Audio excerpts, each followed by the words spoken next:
Hey guys, my name is Alba Hatcher. I'm a fitness therapist and owner of Trainer in Pink, specializing in in-home personal training and injury rehab for women. In this video, we're going to talk about how to do a proper squat.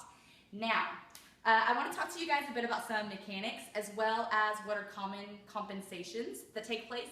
A compensation just shows us that there's a muscular imbalance, and we always want to fix muscular imbalances before they become an issue because that just leads to injuries. So, first thing we want to pay attention to in mechanics is going to be the angling of both the knee and the hips. So as you're coming down, you should see your back move in unison with your knee. Okay, what we don't want is the knees here and then the back coming far down here. As the knee angle decreases, the hip angle should decrease. And again, they should be in unison of each other. The next thing that we want to pay attention to is making sure that the knee doesn't pass the toes. That creates a shearing force in the knee, and that's very dangerous.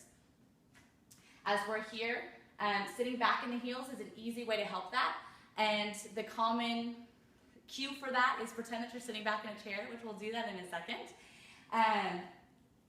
So you want to sit back in the heels. That's also going to help you know that you're engaging into your glutes. I always tell my clients, if you feel like you're going to fall backwards, then you're doing it right. Now, common compensations that we're looking for are going to be any kind of change in angle of the hips, any rotations either in the hips or in the trunk, as well as we don't want the knees to dive in or to go outwards. And of course, as we're coming down in the squat, we don't want to flex or overextend the spine. We want to remain neutral. And that includes coming down into a squat. We don't want to come up trying to watch ourselves in the mirror. You commonly will see this if someone has a barbell here. Well, they'll do the squat here. We still want a neutral neck, okay? So, as we go down into the squat, I want you to practice this in a chair first. It's the easiest way to get going and to know that you're working the proper muscles. We sit down and we want feet flat on the floor, toes facing forward.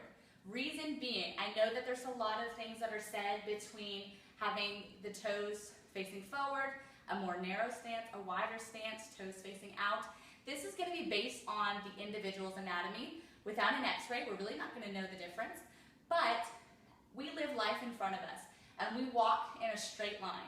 So when we walk, and we want to make this a functional exercise, we want the toes facing forward, knee facing forward, hips facing forward. So my recommendation is to do your squat as a baseline, to do your squat hip width apart, and toes facing forward, okay? So we're sitting down in a chair, we have a 90-degree angle here at the knee, no hands, and we come up to stand up, and then we sit down. We stand up, and then we sit down. Again, keeping everything in neutral alignment. Now, if the chair is too low for you, you can absolutely take a book and set it down here. Good old Webster's Dictionary right there. You can also use the end of a couch, whatever makes you feel most comfortable. I hope that helps you guys out. My name is Alba Hatcher, and I'm the Trainer in Pink.